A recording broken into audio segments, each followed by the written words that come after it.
Hice el... Tenemos.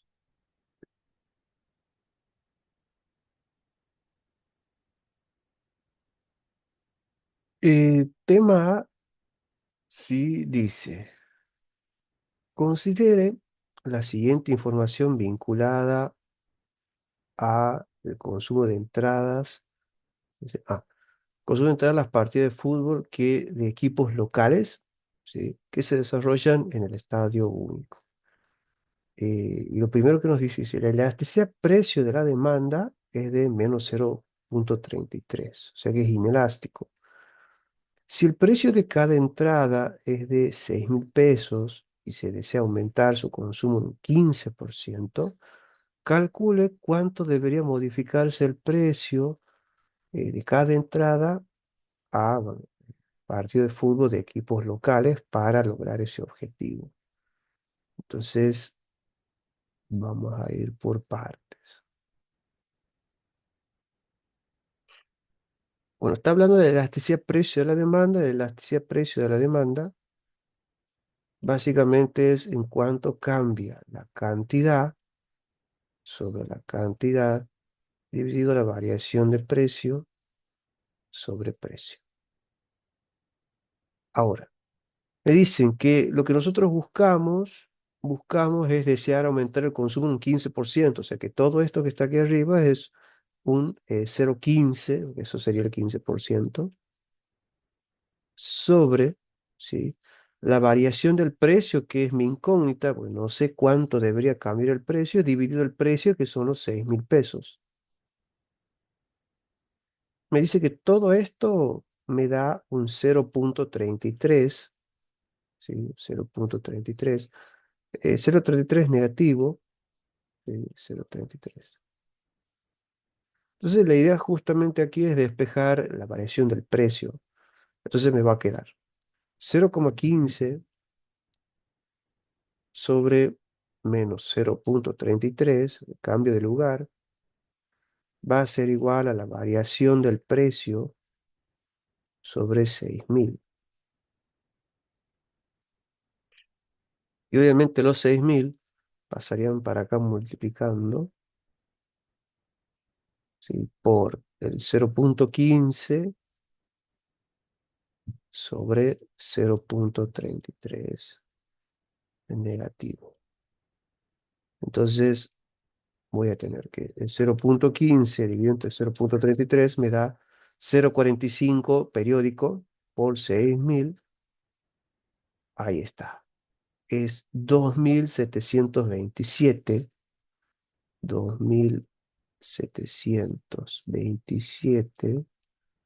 con 27. En eso debería de bajar el precio, ¿sí? ¿Por qué bajar? Bueno, primero porque hay una relación inversa entre el precio y la cantidad. Y segundo, ¿por qué? Porque básicamente si ustedes lo dividen a estos dos, en más dividido menos es menos, entonces va a quedar negativo ese ratio, esa división, y multiplicado por los 6.000, entonces me va a dar negativo. O sea que si yo quiero aumentar en un 15% el consumo de entradas o la compra de entradas, tendré que bajar el precio de la entrada en 2.727,27 centavos. ¿Sí? Eso sería básicamente eh, el enunciado. ¿Sí? Ahora, el punto B dice, la elasticidad de ingreso, fíjese que ahora dejamos la elasticidad de precio y la demanda, ahora vamos al ingreso, dice, la elasticidad de ingreso de la demanda de entradas de partidos de fútbol de equipos locales es de 0,33. Si se prevé una disminución de los ingresos en los consumidores los próximos 5 años, que es del 4,5% en promedio anual, es decir, que el ingreso cae un 4,5%, calcule cuánto se espera que varíe en promedio anual la demanda de entradas de partidos de fútbol de equipos locales y los consumidores. Y también me pregunta qué tipo de bienes es la entrada o qué tipo de bienes ir a ver un partido de fútbol de equipo local. Entonces, vamos a ver cómo quedaría. Recordemos que la elasticidad de ingreso es igual a la variación de la cantidad sobre la cantidad dividido la variación del ingreso sobre el ingreso. Me están preguntando, ¿sí? ¿Cuál es la variación de la cantidad? O sea, que todo esto de aquí de arriba es mi incógnita. No tengo la menor idea cuál es la variación porcentual. Lo de abajo sí me dicen, se prevé una disminución del ingreso en un 4,5, es decir, que abajo voy a tener un menos 4,5%, o lo que es lo mismo, un menos 0,045. Me dicen que todo esto es igual a 0,33. Con lo cual yo necesito despejar X, que sería la variación porcentual de las cantidades demandadas, ¿sí? de las entradas. Entonces, si yo despejo, sería que la variación porcentual de las cantidades demandadas sería igual a 0,33 multiplicado por el menos 0,045.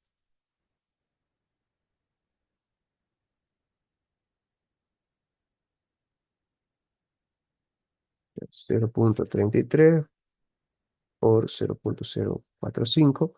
Obviamente negativo, ¿sí? Entonces me va a quedar menos 0,0148, creo que era, sí, 148. 5.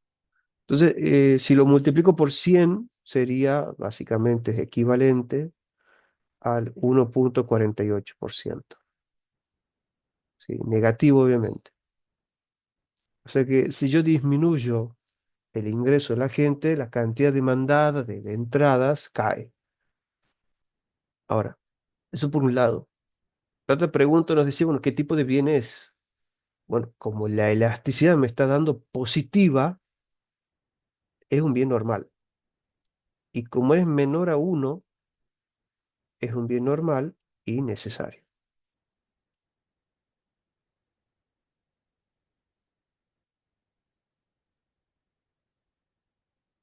Normal y necesario.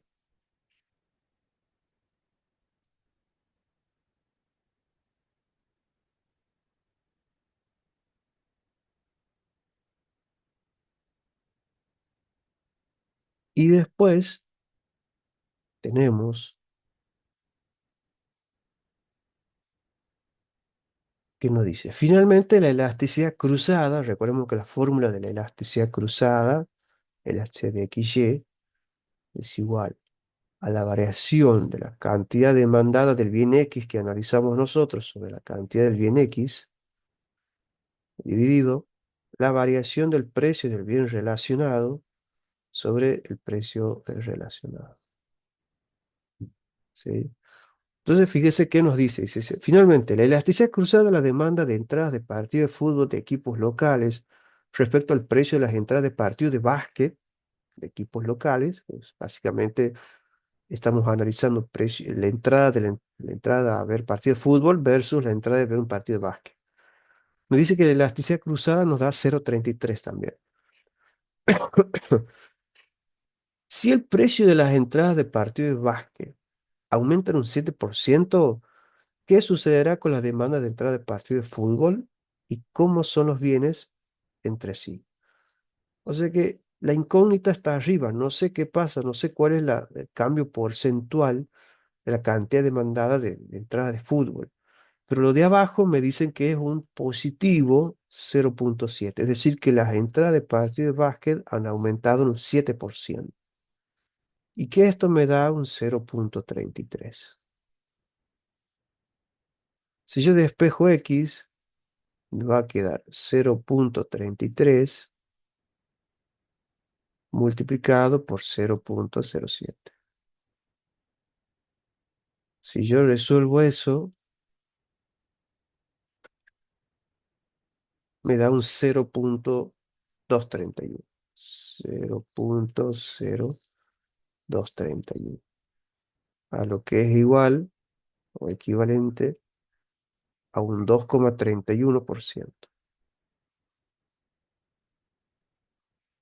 Bueno, como es positivo, si la elasticidad cruzada daba positivo es porque los bienes son sustitutos.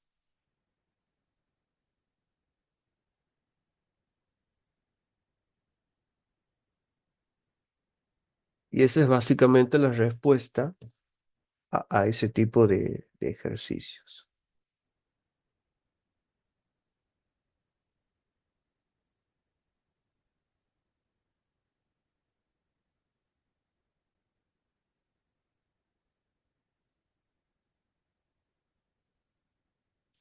Bien, bien. Y no sé qué habrán hecho aquí porque veo más palabras que números, pero bueno, no importa. Bien.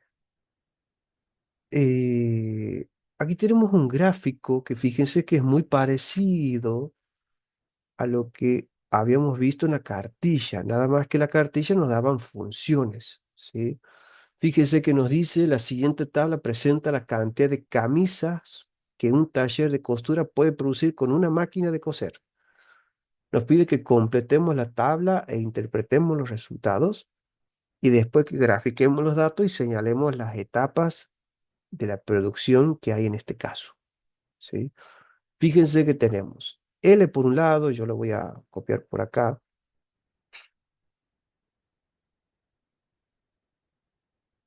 Tengo L, que vendría a ser mi recurso productivo, y tengo la producción total. Producción total.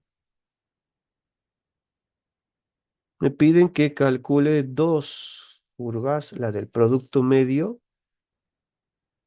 y la del producto marginal. Me da L0, 1, 2, 3, 4 y 5. Y me dice que la producción total es cero, aquí es 12, es 22, es 30, 36 y 40. Bueno, para sacar el producto medio, en la cartilla habíamos visto que es el producto total dividido la cantidad de insumo que yo utilice. Entonces, sería 0 dividido entre 0 es de 0, 12 dividido entre 1 es 12, 22 dividido entre 2 es 11, 30 dividido entre 3 es de 10, 36 dividido entre 4 es de 9 y 40 dividido entre 5 es de 8. ¿Sí? Usando esta formulita saco el producto medio. ¿Sí? Igual a lo que habíamos visto en la cartilla cuando nos pedían que completemos y grafiquemos la relación de una función de producción. Aquí no nos dan la función, ya directamente nos dan resultados y hay que dividir. Y pide que interpretemos, entonces, ¿cuál sería la interpretación? Bueno, para este cero, significa que si yo no tengo empleados, porque recuerden que él es mano de obra, si yo no tengo empleados, no produzco nada. Por eso el producto total es cero. Si yo tengo un muchacho, él en promedio produce 12 telas o 12 camisas, porque camisas son. Y si tengo dos muchachos, ¿sí? Básicamente cada uno hace 11 en promedio. Si contrato tres muchachos, en promedio cada uno hace 10. Si tengo cuatro muchachos, en promedio cada uno hace 9. Y si tengo cinco muchachos, en promedio cada uno hace 8. ¿Sí? Fíjese que la interpretación del producto medio es siempre referir a la cantidad y decir en promedio hace tanto. ¿Sí? Esa es la interpretación. Y el producto marginal, ¿cómo lo obtenemos? Bueno, el producto marginal es cómo cambia la producción, dado que ha cambiado la cantidad de mano de obra. ¿Sí? En el primero nunca tenemos producto marginal. ¿Por qué? Porque no hay un cambio, es en cero. ¿Sí? Entonces, de 0 a 1, vamos a ver cómo ha cambiado. Bueno, fíjese que la producción en cuanto ha cambiado, de 0 a 12, ha cambiado en 12. Sería 12 arriba el cambio de la producción. Y abajo, de 0 a 1 en cuanto ha cambiado la cantidad de mano de obra en 1. Entonces, 12 dividido entre 1, 12. ¿Sí? Y ahora hago lo mismo analizando el otro punto. De 12 a 22, ¿cuánto ha cambiado la producción? Y ha cambiado en 10. Entonces sería 10. Dividido de 1 a 2, ¿en cuánto ha cambiado la mano de obra? En 1. O sea, he contratado a un muchacho más. 10 dividido entre 1 de 10. Vamos al que sigue. O sea, de 2 a 3 sería. De 22 a 30, ¿cuánto cambia la producción? Ha cambiado en 8. O sea, he agregado 8. Dividido de 2 a 3, ¿en cuánto ha cambiado? De 1. Entonces, 8 dividido entre 1 de 8. Otra vez vuelvo a hacer lo mismo, de 30 a 36, ¿cómo ha cambiado la producción? En 6. Dividido de 3 a 4, cambió en 1. O sea que me da 6. Y de 4 a 5, fíjese que de 36 a 40 la producción cambia en 4, es decir, le ha aumentado 4. Dividido, ¿cuántos empleados ha aumentado? Un hito. Se me da 4. Y ahí tenemos los productos marginales. Los productos marginales son 12, 10, 8, 6 y 4. ¿Cómo se interpreta que contratar un muchacho, él solo produce 12 unidades o 12 camisas? Cuando contrato el segundo muchacho, él solo hace o agrega 10 unidades más a las que ya venía produciendo el anterior. Cuando contrato el tercer muchacho, él agrega o produce 8 unidades más a las que venían haciendo los otros dos solos. ¿Sí? Cuando contrato el cuarto muchacho, significa que él agrega 6 camisas más de producción, agregando a todo lo que vienen haciendo los demás. ¿Sí? Y el quinto muchacho, él solo agrega 4. ¿Sí? El producto marginal siempre se entiende en cuánto le agrega cada vez que yo tomo o incorporo una unidad más del recurso. En este caso, la mano de obra. Lo que podemos ver es que cada vez que yo voy contratando más gente, el último empleado va aportando cada vez menos. ¿Sí? Porque primero aportan 12, después contrato otro y él solito hace 10, contrato otro y hace 8, y así a medida que sigo tomando, pueden ver que el producto marginal va decayendo. ¿Sí? Entonces, básicamente se puede ver eso. Después nos pide que grafiquemos los datos. O sea, bueno, tener un eje, en el cual aquí vamos a tener 1, 2, 3, 4 y 5. Voy a graficar primero el producto total. Me dice que cuando es 0, entonces va a empezar por acá. Eh, Esto tiene que llegar a 40. Me dice que cuando yo tomo 1, la producción es 12. Pongamos que por acá más o menos es el 12.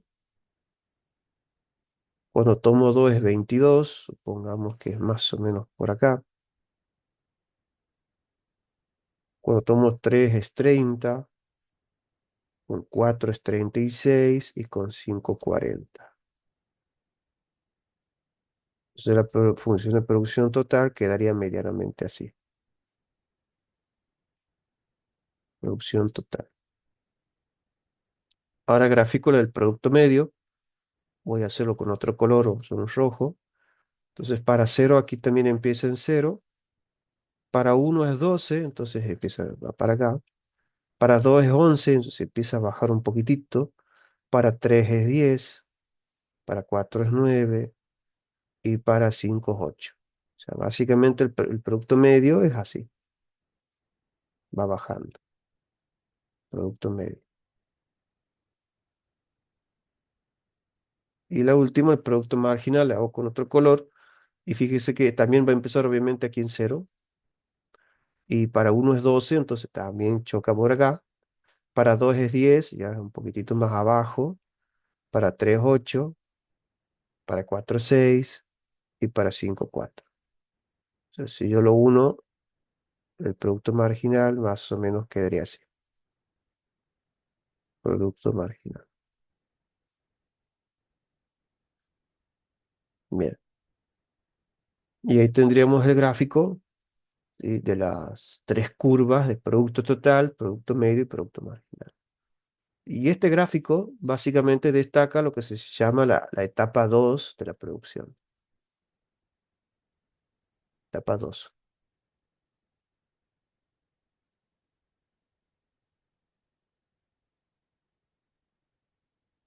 Y ahí quedaría el enunciado.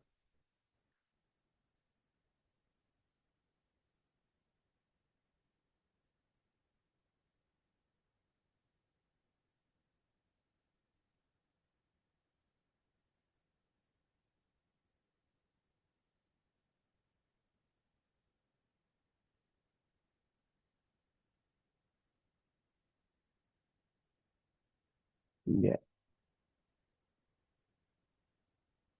Y a ver, ahí termino con esa parte de ese parcial.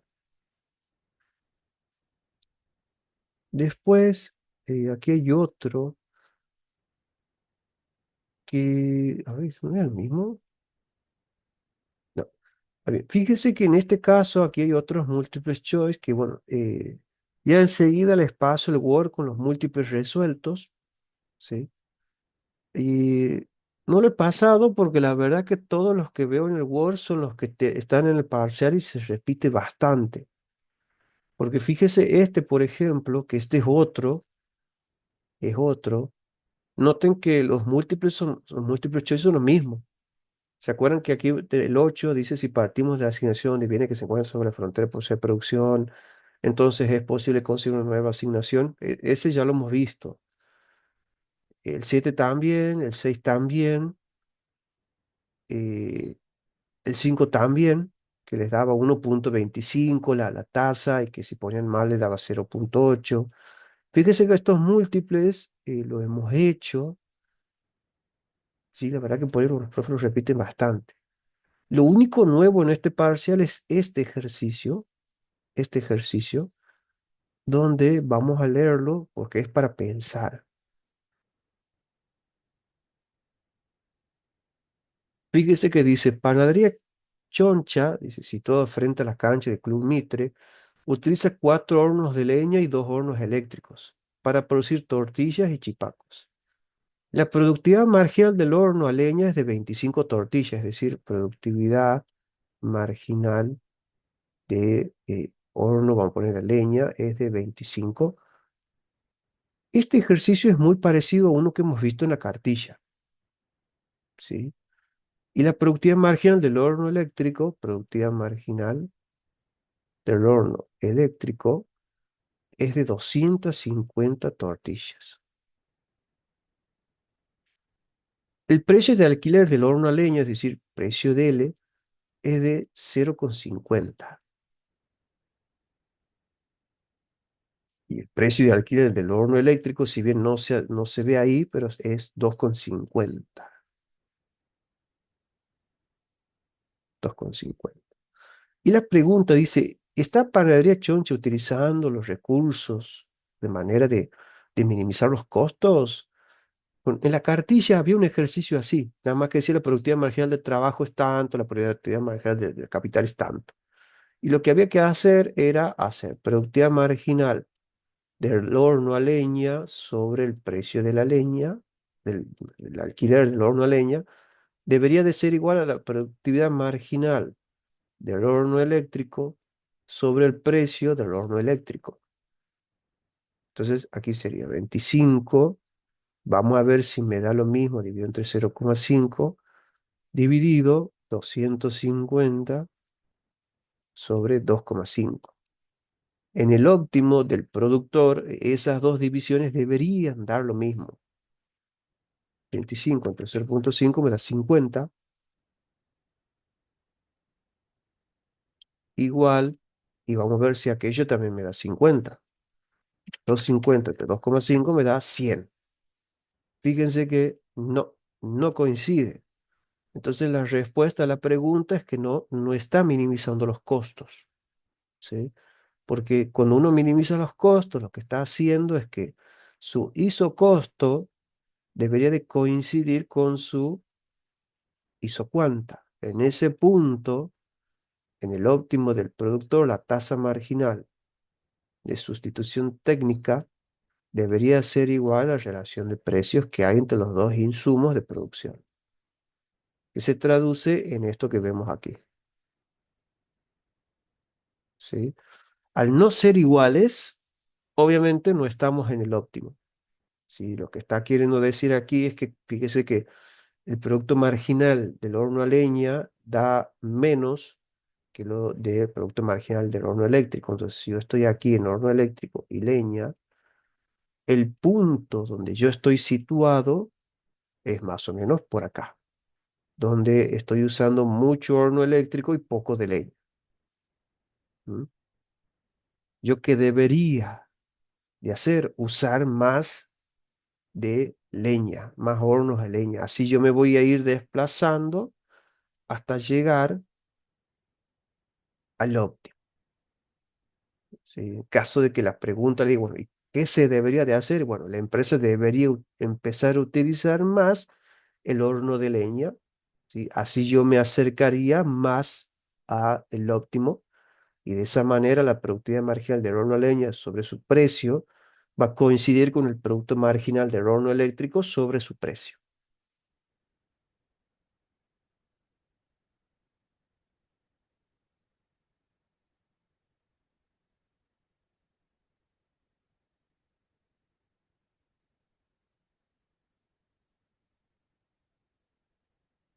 Vea, hasta ahí alguna consulta.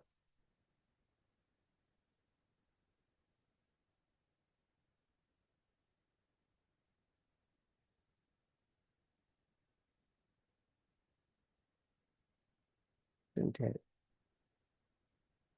bien,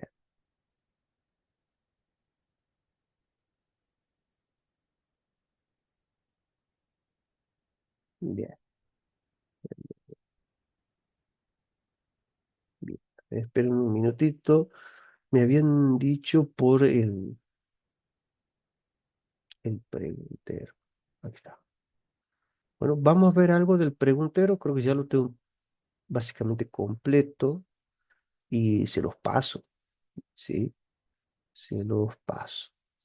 Vamos por acá, vamos a empezar a desarrollar. Bien, pregunta. Bien, fíjese que la primera que dice, un consumidor se mueve hacia arriba a lo largo de la restricción presupuestaria. ¿Ah? Dice, conforme, perdón. Un consumidor se mueve a lo largo de la restricción presupuestaria. Recuerden que la restricción presupuestaria, que era una línea, ¿sí? Donde yo tenía aquí el bien Y y el bien X.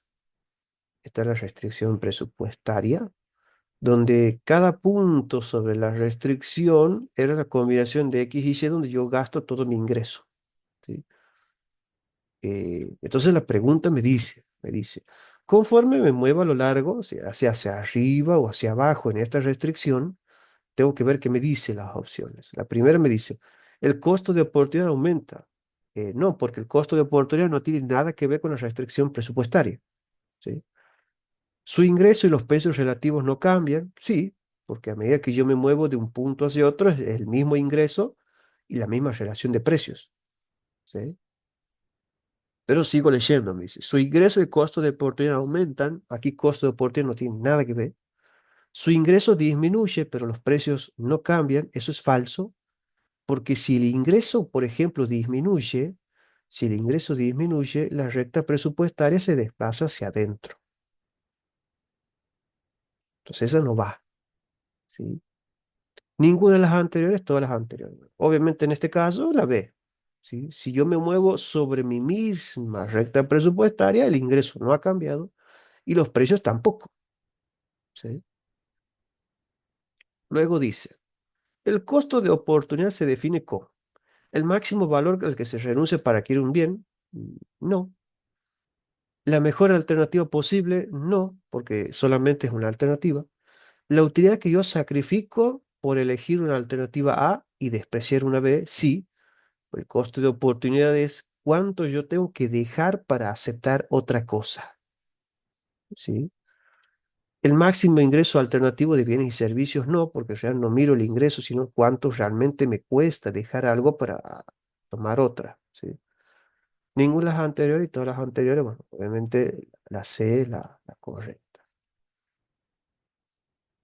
Y bien, la 3 es la típica que siempre les decía que suele aparecer en todos los parciales, fíjese que dice, un consumidor maximiza su utilidad total cuando asigna todo su ingreso disponible tal que la utilidad marginal del último peso gastado en X igual a la utilidad marginal del último peso gastado en Y. Y fíjese que la verdad los profes lo repiten bastante.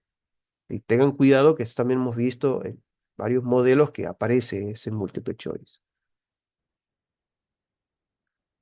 La 4 dice, si las curvas de indiferencia de dos bienes tienen forma de líneas rectas descendientes, o sea, fíjese que lo que me está postulando ahí es lo siguiente, que si yo tengo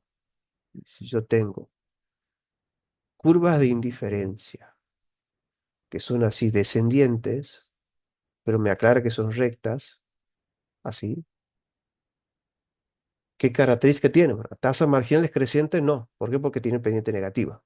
Entonces, eso no es. Tasa marginal decreciente, sí, porque obviamente es negativa. No existe sustitución entre los bienes, o sea, no tiene nada que ver. Y la tasa marginal no puede determinarse, eso es falso. Yo sé que va a tener pendiente negativa, por eso la opción correcta es la B, ¿sí? Porque recuerden, la tasa marginal de sustitución es la pendiente de la curva de indiferencia, ¿sí? Bien. La 5 me dice el precio del litro de combustible baja, pero el ingreso total de las estaciones de servicio no cambia, ¿sí? Nosotros hemos visto qué es lo que pasaba con respecto, ¿sí?, a la elasticidad precio de un bien y cómo se relacionaba con el gasto del consumidor. Hay un punto donde no importa qué es lo que pase, si sube o baja el precio, y es cuando el bien o tiene una elasticidad unitaria. ¿Por qué? Porque ahí el gasto total del consumidor o el ingreso total del productor no va a cambiar. Así sea que suban o bajen el precio, no va a cambiar, ¿sí? Por eso, cada vez que le digan que yo bajo el precio y el ingreso no cambia, o incluso si le dice que sube el precio y el ingreso no cambia, es porque el bien tiene una elasticidad precio igual a uno, o es elasticidad unitaria. Ahí somos indiferentes, ya sea que suben o bajen el precio, nos da lo mismo, ¿sí? Los otros casos sí lo hemos visto en varios ejercicios, que era lo que pasaba, dependiendo si era elástico o inelástico, ¿sí? El 6 dice, la cantidad de autos que la gente planea comprar este mes no depende. Es decir, que alguna de estas cosas no hace a los fines de la demanda, ¿sí? Fíjese que tenemos la cantidad de autos que los productores planean vender. Esa es la correcta. ¿Por qué? Porque la demanda no depende de qué quiera hacer el productor. Ahora, sí depende, por ejemplo, del precio del auto, del precio del sustituto, que sería una motocicleta, del precio del complementario, que sería el combustible, ¿sí? Entonces, la opción correcta es la A, porque la demanda no depende de cuánto quiera producir el productor, ¿sí? Básicamente es eso. La 7, fíjese que la 7 es un poquito más elaborada. Dice, si el dueño de una fábrica de helados cobra 12 pesos el kilo, vende 540 pesos por día. Ahora, si él baja el precio a 10 pesos el kilo, vende 500 pesos al día. Y nos pregunta qué tipo de bien, qué elasticidad tiene. Aquí yo les he puesto los cálculos, ¿sí? Fíjese que primero tengo el precio, que es igual a 12, y eso me da un ingreso de 540. Para sacar la cantidad que he vendido, hago el ingreso, divido el precio. Si yo he vendido ahí 45 kilos de helado, ¿sí? Ahora, cuando yo le bajo el precio a 10 pesos, me dice que yo vendo 500 pesos. Para sacar la cantidad hago 500 dividido entre 10, fíjese que eso me da 50 kilos, ¿sí? ¿Por qué hago eso? Porque yo necesito la fórmula de la elasticidad precio de la demanda. Entonces, ¿cuánto cambió la cantidad? Cambió en 5, aumentado en 5 kilos más la venta cuando yo le bajé el precio. Entonces, cambio la cantidad 5, divido la cantidad que vendía antes, 45, dividido cómo ha cambiado el precio. Bueno, antes estaba 12, ahora cuesta 10, le he bajado el precio en 2 pesitos, ¿sí? Dividido el precio viejo, que es 12. Resuelvo, ¿sí? Arriba me da 0,11 y abajo me da 0,16 y al dividir me da 0,68. Obviamente es negativo, pero es menor a uno. Al ser menor a uno es inelástico, inelástico, ¿sí? Tengan mucho cuidado con este tipo de ejercicio, fíjense que ahí había que pensarlo bastante al enunciado para poder resolverlo, ¿sí? Entonces, tengan mucho cuidado. Bien. Eh, ¿Hasta ahí alguna duda? ¿Algo que quieran preguntar? No sé si se entiende. Obviamente esto es para que vuelvan a repasar, ¿no? Esto yo les paso, obviamente la clase también. Y bueno, en un repaso seguramente se van a poder ir acordando. Pero bueno, si tienen dudas me pueden preguntar también ahora, ¿no?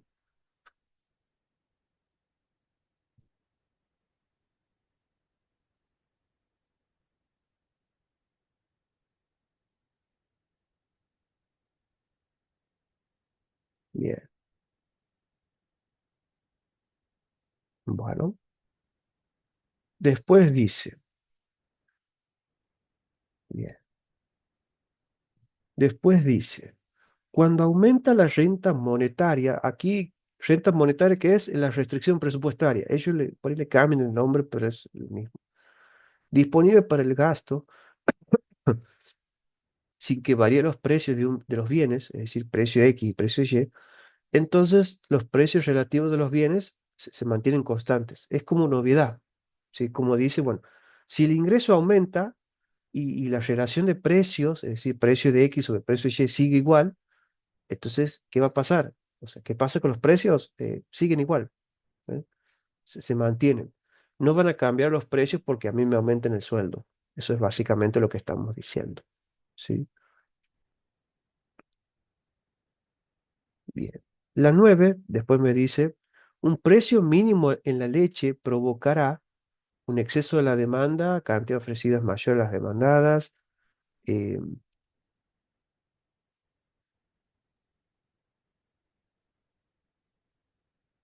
Aquí justo no lo puedo, acá. Precios menores al equilibrio, ninguna de las anteriores. Esta, ¿por qué es ninguna de las anteriores? ¿Por qué es ninguna de las anteriores?